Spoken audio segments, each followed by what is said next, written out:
Hey, Jake with B&H. I'm at the exclusive Sony announcement event at an undisclosed location here in Las Vegas. Pretty soon we're going to find out what this new camera is. I can't wait. Hopefully we're going to find out right about now.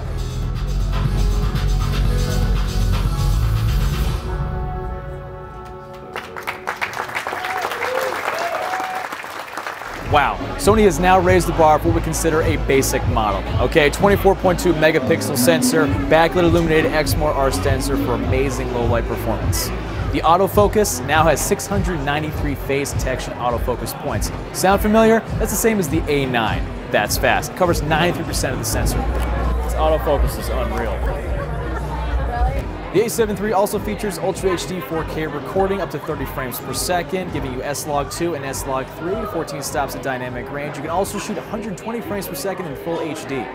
It also features an impressive new battery system taken from the A7 III and the A9's, the Z battery system. Much improved battery life, up to 710 shots in one charge. The A7 III body has refined performance controls on the body itself, dual SD card slot, touch LCD screen, and a new joystick for autofocus point selection.